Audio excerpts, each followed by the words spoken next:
मेरे प्यारे हिंदी के प्रतियोगी अभ्यर्थियों, हिंदी वागधारा चैनल में आज एक नई श्रृंखला के साथ आपका पुनः स्वागत है।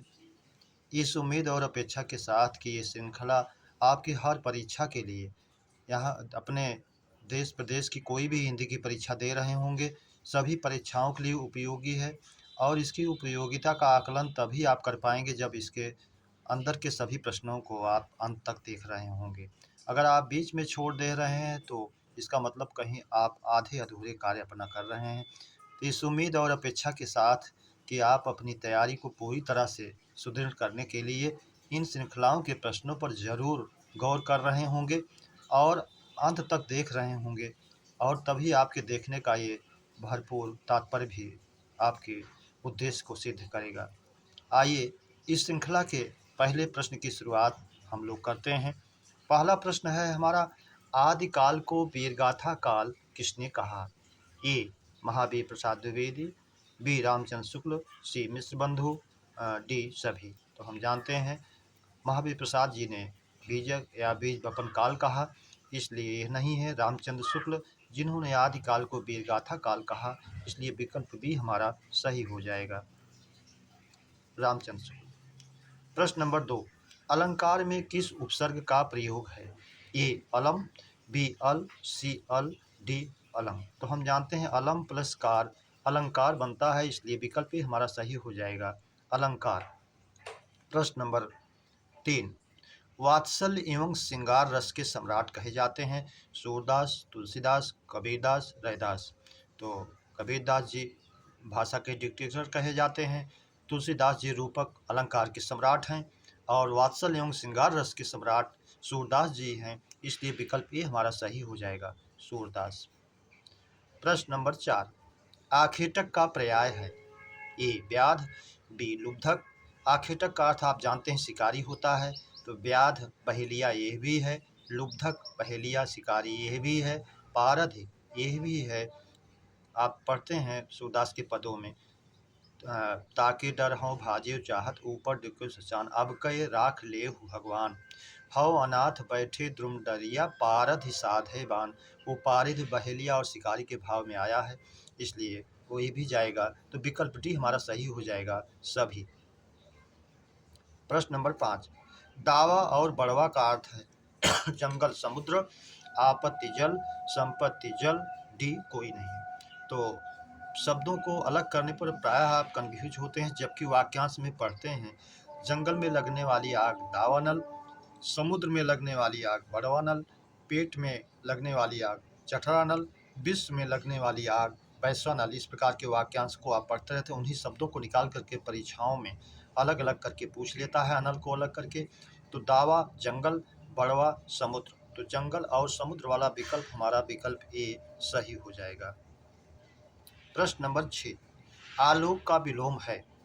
आलोक का अर्थ हम जानते हैं प्रकाश होता है, तो तिमिर है, बी अंधकार है, सी दोनों, दोनों सही है, डी कोई नहीं से कोई मतलब नहीं, विकल्प सी हमारा सही हो जाएगा, दोनों।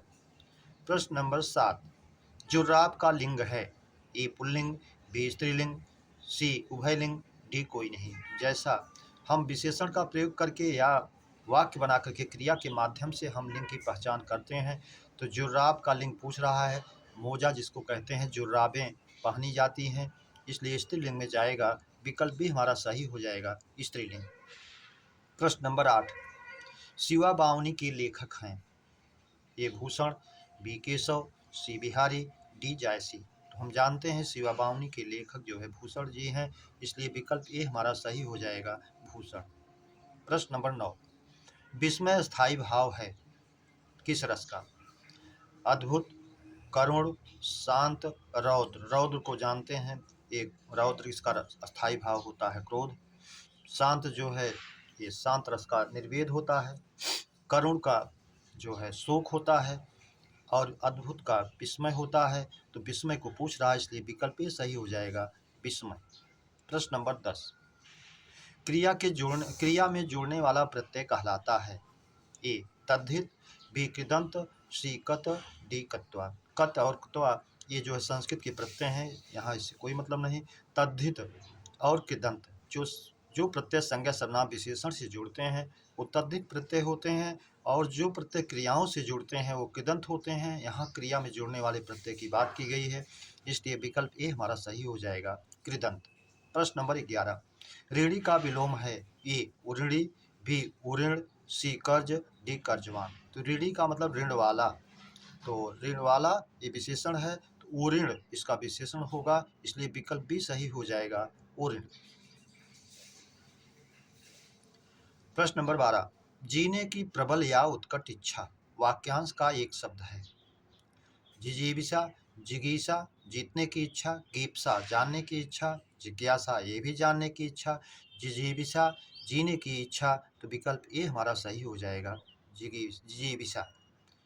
प्रश्न नंबर 13, प्रबंधकर्ता का स्त्रीलिंग है। ए प्रबंधकर्त्री, बी प्रबंधकर्त्री, सी प्रबंधिका, डी प्रबंधक। तो हम जानते हैं कर्ता और भर्ता इन दोनों का कर्त्री और भर्ती होता है, प्रबंध उसमें पहले जुड़ गया है तो प्रबंधकर्त्री हो जाएगा, इसलिए विकल्प ए हमारा सही हो जाएगा, प्रबंधकर्त्री।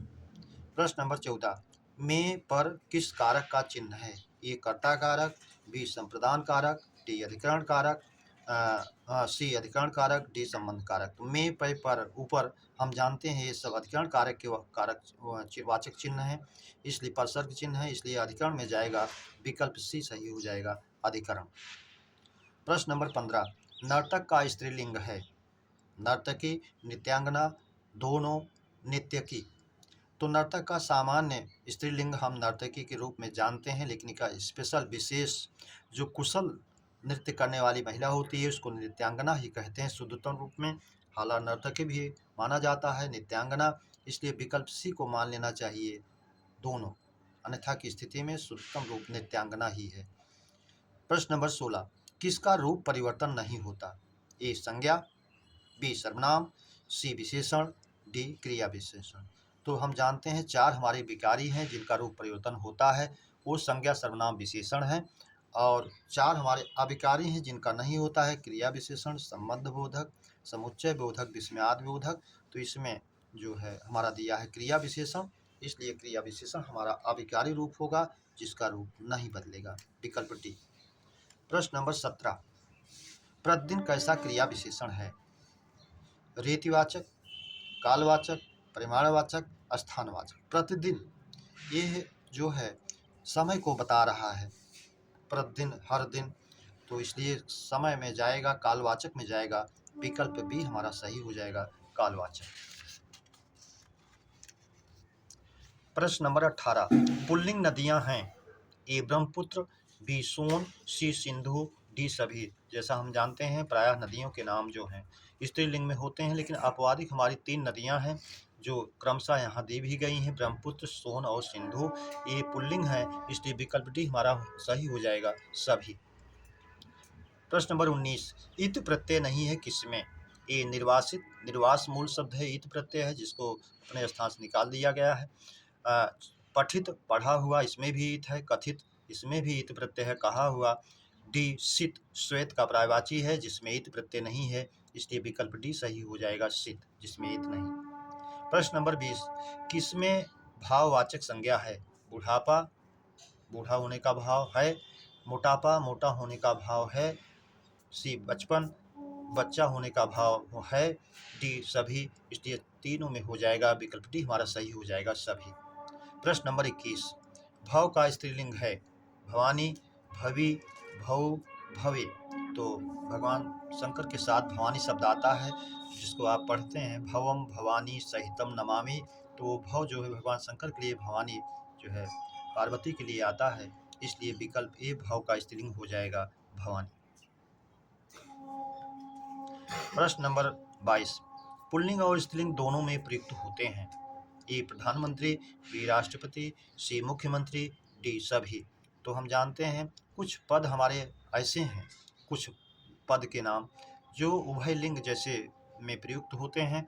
हालांकि हिंदी में पुल्लिंग और स्त्रीलिंग दो ही लिंग माने जाते हैं, लेकिन ये पद वाले शब्द जो हैं ये दोनों में प्रयुक्त होने के कारण उभय इसको दे दिया जाता है नाम। तो वो चाहे प्रधानमंत्री हों, चाहे राष्ट्रपति हों, चाहे मुख्यमंत्री हों, राज्यपाल हों, डॉक्टर हों, इंजीनियर हों, सेनापति, कुछ भी हो, ये सब हमारे दोनों में जाते हैं पुल्लिंग स्त्रीलिंग में, इसलिए विकल्प डी हमारा सही हो जाएगा सभी। कर्ता और भर्ता का स्त्रीलिंग है कर्तृ भर्तृ, कर्तृ भर्तृ, कर्ती भर्ती, सी डी सभी। तो हम लोगों ने चर्चा भी किया था अभी कि कर्ता और भर्ता का स्त्रीलिंग कर्तृ और भर्तृ होता है, इसलिए विकल्प ए हमारा सही हो जाएगा, कर्तृ और भर्तृ। प्रश्न नंबर 24, यह पुस्तक पढ़ो में कारक है, कर्म कारक, बी करण कारक, सी संप्रदान कारक, डी संबंध कारक। यह पुस्तक पढ़ो यानी इस पुस्तक को पढ़ो कर्म कारक में जाएगा, इसलिए विकल्प ए ही हमारा सही हो जाएगा, कर्म कारक।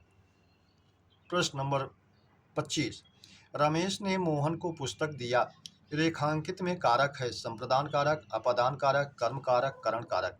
अब यहाँ देने का भाव आया कि रेखांकित मोहन को किया गया है, तो इसलिए जो है संप्रदान कारक होगा। अगर पुस्तक को रेखांकित किया जाता तो ये जो है कर्म कारक में जाता, इसलिए मोहन को संप्रदान में जाएगा, विकल्प ए हमारा सही हो जाएगा, संप्रदान। प्रश्न नंबर 26, निर्विभक्ति रूप में बहुवचन है, लड़के, घोड़ों, हाथियों, दिनों। तो निर्विभक्ति विभक्ति रहित जो शब्द बहुवचन में वो कारकों में यानी वाक्यों में प्रयुक्त हुआ नहीं रहता है, वो निर्विभक्ति कहा जाता है, विभक्ति रहित कहा जाता है। जैसे घोड़ा का घोड़े, हाथी का हाथियाँ। तो इस तरह से जो है हालात दिन स्वयं में बहुवचन है, लेकिन सविभक्तिक में कारक में वो भी तीनों हो जाता है। तो घोड़ों, हाथियों और दिनों ये सविभक्तिक हैं, और लड़का का लड़के निर्विभक्तिक है, विभक्ति रहित है, इसलिए विकल्प ए हमारा सही हो जाएगा। प्रश्न नंबर 27, यह पुस्तक मेरी है में कारक है, कर्ता कारक, करण कारक, संप्रदान कारक, संबंध कारक। यहाँ पुस्तक का मेरे से संबंध बताया जा रहा है, इसलिए संबंध कारक होगा, विकल्प डी हमारा सही हो जाएगा, संबंध कारक। प्रश्न नंबर 28, विश्व में लगने वाली आग वाक्यांश का एक शब्द है, वैश्वानल, बड़वानल समुद्र में लगने वाली आग, दावानल जंगल में लगने वाली आग, जठरानल पेट में लगने वाली आग, वैश्वानल विश्व में लगने वाली आग, इसलिए विकल्प ए सही हो जाएगा, वैश्वानल। प्रश्न नंबर 29, श्री गणेश का विलोम है इतिश्री, समाप्त, शुरू, अंत। कहते हैं इस काम को श्री गणेश करना है यानी प्रारंभ करना है, इस काम की इतिश्री करनी है यानी इस काम को समाप्त करना है, तो श्री गणेश का विलोम इतिश्री होगा, विकल्प ए हमारा सही हो जाएगा। प्रश्न नंबर 30, शुद्ध वाक्य का चयन करें। राम ने हॉकी खेला, जब वाक्य भूतकाल में ने प्रसर्ग आ जाता है कर्ता के बाद, तो क्रिया हमेशा कर्म के अनुसार रखी जाती है। हॉकी स्त्रीलिंग है, इसलिए खेला की जगह अगर खेली होता तो वाक्य सही हो जाता, इसलिए अशुद्ध है। इस बात के स्पष्टीकरण करने की आवश्यकता नहीं, स्पष्टीकरण के बाद करने शब्द का प्रयोग नहीं होता, संभव के बाद होने का प्रयोग नहीं होता, इसलिए अगर ये होता इस बात के स्पष्टीकरण की आवश्यकता नहीं तो ये भी सही हो जाता। सी, महेश ने प्रश्न पूछा, प्रश्न हमेशा किया जाता है, पूछा नहीं जाता, अगर होता कि महेश ने प्रश्न किया तो ये भी शुद्ध होता। डी, प्रातः काल का दृश्य सुहावना था, ये वाक्य पूरी तरह से शुद्ध है, इसलिए विकल्प डी हमारा सही हो जाएगा, डी। प्रश्न नंबर 31, आंसू, प्राण, लोक, दर्शन, अक्षत, हस्ताक्षर का वचन है, एक वचन, बहुवचन, सदा एक वचन, कोई नहीं। तो हम जानते हैं आंसू, प्राण, लोक, दर्शन, अक्षत, हस्ताक्षर, केस, बाल, दाम, समाचार पत्र, ये सब जो है बहुवचन में होते हैं, इसलिए दिए गए शब्द भी सब उसी में हैं, इसलिए बहुवचन में है, विकल्प भी हमारा सही हो जाएगा। मेरे प्यारे बच्चों, इस श्रृंखला के प्रश्नों की चर्चा पर चर्चा हम लोगों ने की, और ये श्रृंखलाएँ आपको बेहतर सिद्ध हो रही होंगी। इसी उम्मीद और अपेक्षा के साथ आज इस श्रृंखला की समाप्ति पर आप लोगों के उज्जवल भविष्य की कामना से हृदय से धन्यवाद। अगली श्रृंखला के मिलने तक जय हिंद, जय भारत।